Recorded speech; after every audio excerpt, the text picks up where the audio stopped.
அனைவருக்கும் வணக்கம். இன்றைக்கி டே 8. இறைத்தன்மையோட கருணையால் உங்கள் எல்லோருடைய ஆதரவோடு இன்றைய நாளை துவங்குவோம். இன்றைய நாளில் நாம் என்ன பார்க்க போகிறோம் அப்படின்னாக்கா, மகா வாக்கியம், இறைவனுடைய மகா வாக்கியம்.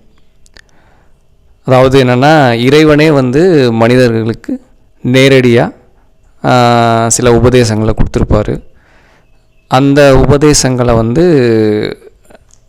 நம்ம உங்களுக்கு, அதாவது என்னென்னா, அந்த விளக்கங்களை உங்கள் கூட பகிர்ந்துக்கிடுவோம். அதுதான், வேறு ஒன்றும் இல்லை. நான் ஏற்கனவே சொன்னேன், நாம் ப்ராசஸில் தான் இருக்கோம் அப்படின்ட்டு.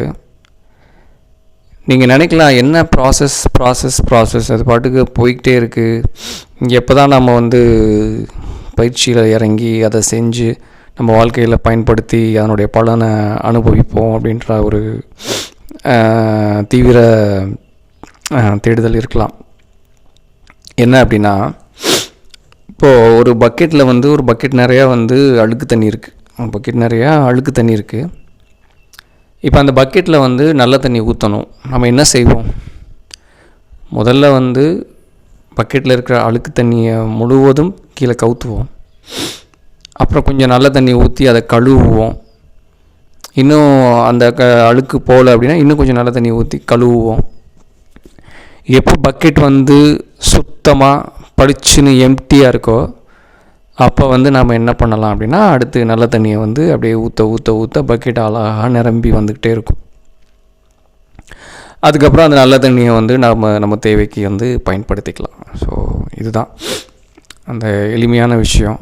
அது மாதிரி தான் நமக்குள்ளே நாம் நிறைய அது நம்மளுடைய தவறு இல்லை, நீங்கள் உடனே தவறாக நினச்சிக்கிறாதீங்க.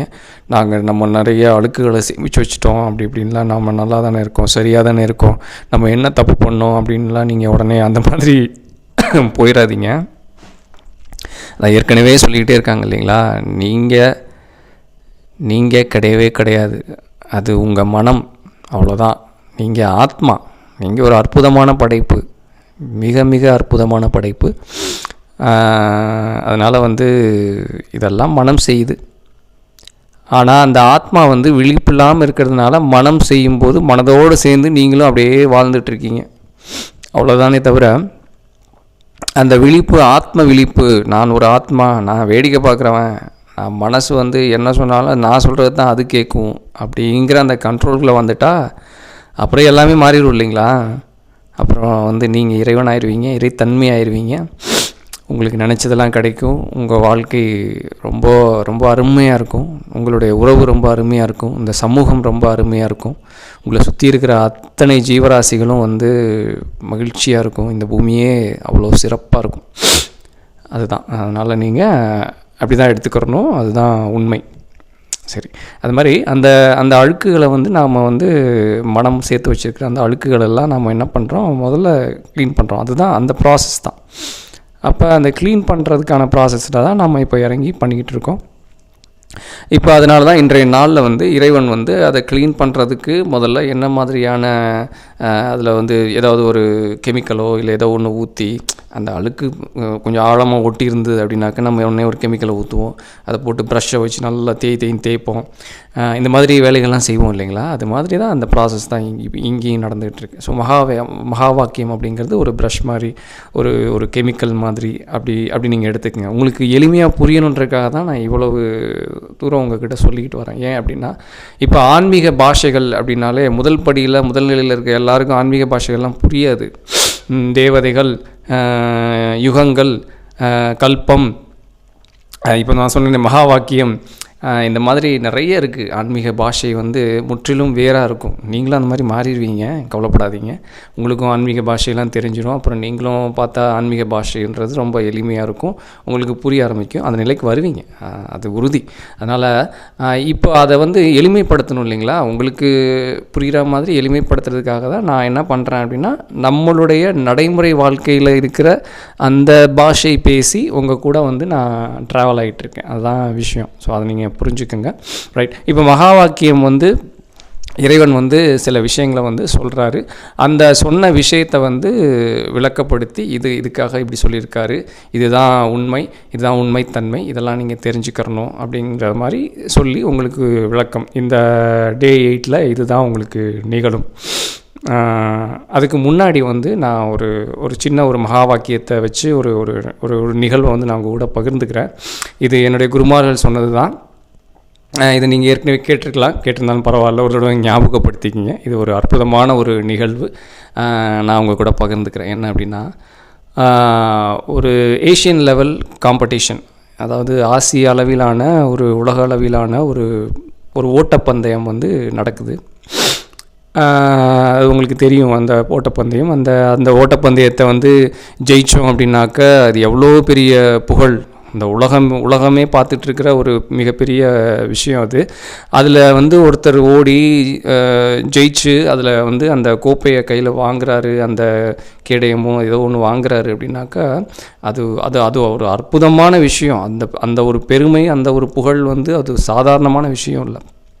ஸோ அதுதான். அப்போ அந்த ஓட்டப்பந்தயத்தில் பங்கேற்றுக்கிட்ட ஒருத்தர் வந்து அதில் பங்கேற்று ஓட்டப்பந்தயம் நடக்குது. ஓட்டப்பந்தயத்தை வந்து துப்பாக்கியை ஷூட் பண்ணி ஸ்டார்ட் பண்ணிடுறாங்க. வீரர்கள் எல்லாம் வந்து பந்தயத்தில் வந்து ஓடிக்கிட்டு இருக்காங்க. ஒவ்வொருத்தருக்கும் இதில் எப்படியாவது நாம் வந்து இந்த கோப்பையை வந்து நாம் எடுத்து இந்த உலகமே நம்மளை திரும்பி பார்க்க வைக்கணும் அப்படின்னு சொல்லிட்டு அந்த ஒரு வெறியில் வந்து தான் கற்றுக்கொண்ட அத்தனை பயிற்சியையும் பயன்படுத்தி அசுர வேகத்தில் வந்து அந்த ஓட்டத்தில் இருக்காங்க. அப்படி அந்த ஓட்டத்தில் இருக்கும்போது கிட்டத்தட்ட வந்து இறுதியை நெருங்குற இடம் வந்துருச்சு. அதில் முதல் இடத்துல ஒருத்தர் ஓடிக்கிட்டு இருக்காரு.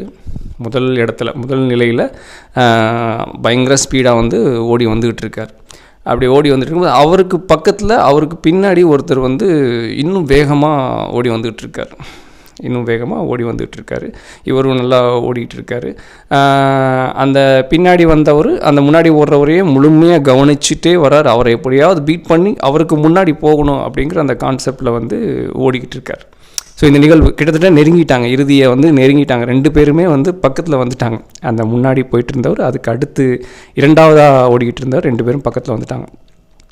இந்த முன்னாடி ஓடிட்டு இருந்தவர் என்ன பண்ணுறாரு அப்படின்னாக்கா, அந்த இலக்கை தொட போகிறோம் அப்படின்ற அந்த ஒரு மகிழ்ச்சி, அந்த ஒரு பயங்கரமான உங்களுக்கே தெரியும் இல்லைங்க, நம்ம ஒன்று வெற்றி பெற போகிறோம் அப்படின்னா கண்ணும் தெரியாது காதும் தெரியாது, ஒரு தலைகீழான ஒரு பயங்கரமான மகிழ்ச்சியில் இருப்போம். அந்த மாதிரி அத்தனைக்கும் அது ஓட்டம் போது எவ்வளோ வேகமாக ஓடிட்டு இருக்கும்போது நம்ம கவனம் பயங்கரமாக சிதறும். அப்படி ஓடி இறுதியை மிதித்து உடனே கையை தூக்கி 2 கையும் மேலே தூக்கி அப்படியே ஸ்லோ ஆகிட்டார். நான் ஜெயிச்சிட்டேன்னு பயங்கர மகிழ்ச்சியில் கை 2 மேலே தூக்கி அப்படியே ஸ்லோ ஆகிறார் ரன்னிங்கில். இந்த 2வதாக வந்துட்டு இருக்கிறவர் வேகமாக பக்கத்தில் வந்துட்டு என்ன சொல்கிறாரு அப்படின்னா, இறுதி இலக்கு இன்னும் ஒரு கொஞ்சம் தூரம் போக வேண்டியது அங்கே இருக்குது, நீ தவறாக புரிஞ்சுக்கிட்டு இங்கே ஸ்லோவாகிட்ட, ஓடு அப்படின்னு சொல்லி அவரை ஒரு தட்டி விடுறார். பார்த்துக்கிங்களா, அந்த இடம் புரியுதுங்களா? அதாவது என்னென்னா, அந்த முதல்ல போனவர் நாம் எல்லையை தொட்டுட்டோன்னு நினச்சி அதுக்கு முன்னாடியே என்ன பண்ணிடுறாருன்னா ஸ்லோவாகிடுறாரு.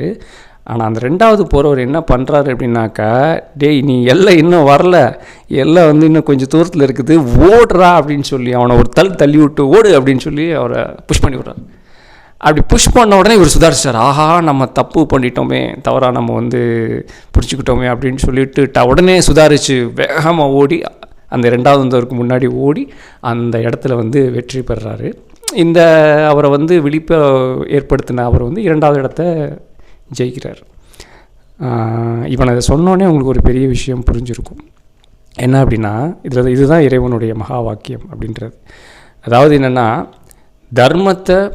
தர்மம் வெல்லும், தர்மத்தின் வாழ்வுதனை சூதுகவும் தர்மமே வெல்லும் அப்படின்ற ஒரு மகா வாக்கியம் இறைவன் சொல்லியிருப்பாங்க. அதாவது ஓட்டப்பந்தயத்தில் உலக அளவில் ஜெயிக்கிறது ஒரு மிகப்பெரிய வெற்றி தான், இல்லைன்னு இல்லை. ஆனால் அந்த இடத்துல அதையும் ஒருத்தன் ஜெயிச்சான் பாருங்கள். அதாவது பொதுவாக நம்ம என்ன பண்ணுவோம், அவன் மிஸ் பண்ணான் அப்படின்னா இதுதான்டா சான்ஸ், அப்படி நம்ம ஃபஸ்ட் ப்ளேஸ் வந்துடுவோம்னு சொல்லி ஓடி போய் அந்த முதல் இடத்த வந்து தக்க வைக்கிறதுக்கு மட்டும்தான் நம்ம எல்லாருமே சிந்திப்போம். ஆனால் இல்லை, அவன் வந்து அறியாமையினால் அந்த இடத்துல தவறு பண்ணிட்டான், அவனை வந்து நம்ம விழிப்பாக்கணும்னு சொல்லிட்டு நீ தப்பு பண்ணிட்ட ஓடுறான்னு சொல்லி அவன் என்ன பண்ணுறான் அப்படின்னா அவனை வந்து உசுப்பேற்றி அவனை ஜெயிக்க வைக்கிறான். ஸோ இதுதான், அதாவது தர்மத்தின் வாழ்வதனை சூதுகவும் தர்மமே வெல்லும் அப்படின்னு சொல்லியிருப்பாங்க. நம்மளுடைய இந்த அறியாமை தான் என்ன பண்ணணும்னா நாம் ஜெயிச்சா போதுன்ற அந்த சூது வந்து நம்மளை கவிக்கிறோம். ஆனால் தர்மத்தின் வழியிலே நடக்கும்போது அந்த தர்மம் தான் கடைசியில் ஜெயிக்கும். என்னென்னா அப்போது இந்த மாதிரி ஒரு குணம் உள்ள, இந்த மாதிரி ஒரு இறைவனுடைய தன்மை உள்ள ஒருத்தனை இந்த உலகமே நினச்சாலும் ஜெயிக்க முடியாது இல்லைங்களா? அதுதானே கரெக்டு. இந்த உலகமே நினச்சாலும் இப்படி ஒரு தன்மை, அவன் ஜெயித்தாலும் பரவாயில்ல, பட் தர்மத்தின்படி தான் நான் போவேன். அவன் வந்து தெரியாமல் தான் வந்து அவன் ஓடலை, அதுக்காக நான் வந்து அதை பயன்படுத்தி நான் ஜெயிக்கணும்னு நினைக்கல. அவனை நான் இது பண்ணுறேன், என்னுடைய திறமையை நான் காட்டுறேன், அவனுடைய திறமையை அவன் காட்டுறேன். ஜெயிச்சா சந்தோஷம், ஜெயிக்கலன்னா பரவாயில்ல. ஸோ இதுதான், இந்த மாதிரி ஒரு மனநிலையோடு பயணிக்கிறது தான் அந்த சூழ்நிலை. அது மாதிரி இப்படிப்பட்ட இந்த மாதிரி இந்த கதையிலே வந்து ஒரு மிகப்பெரிய இறைத்தன்மை வந்து உங்களுக்கு ஒரு மகா வாக்கியம் வந்து வெளிப்பட்டிருக்கு. ஸோ இது மாதிரி நிறைய இருக்குது மகா வாக்கியங்கள், இறைவனுடைய மகா வாக்கியங்கள் நிறைய இருக்குது. நமக்கெல்லாம் தெரியும், நிறைய வாக்கியங்கள்லாம் கேட்டிருப்போம், செஞ்சுருப்போம். பட் என்ன அப்படின்னா அதனுடைய பொருள், அதனுடைய விளக்கம், இன்னொன்று என்னென்னா அதை செஞ்சு பார்க்கும்போது ஒன்று கிடைக்கும் பாருங்கள். அதை நம்ம நிறைய பேர் வந்து அதை பயன்படுத்தாமே அப்படியே விட்டுருவோம், கேட்டு அப்படியா நல்லாயிருக்கும் அப்படின்ட்டு விட்டுருவோம். ஆனால் அதை செஞ்சு பார்க்கும்போது தான் அதை டேஸ்ட் பண்ணிவிட்டு அந்த தன்மையை டேஸ்ட் பண்ணது, அதுக்கப்புறம் அதை விடவே மாட்டோம், இறுக்கி பிடிச்சிக்கிறோம். இப்படி ஒரு தன்மை, இப்படி ஒரு இது இருக்கும்போது நாம் ஏன் விடணும், நம்ம இதே பிடிச்சிக்கலாம் அப்படின்னு நம்ம பிடிச்சிக்கிறோம். ஸோ அது மாதிரி மகா வாக்கியங்கள், அதை பற்றி தான் வந்து இன்றைய வகுப்பில் வந்து சகோதரி வந்து சில விளக்கங்கள் வந்து உங்களுக்கு கொடுப்பாங்க. அமைதியாக கூர்ந்து கவனிக்கிறது மட்டும்தான் உங்கள் வேலை, வேறு எதுவுமே இல்லை. நீங்கள் வந்து எந்த ஒரு இதுவும் பண்ண வேணாம், ஜஸ்ட் அப்படியே கவனிச்சிட்டு முழுமையாக அதை புரிஞ்சலுக்கு வாங்க.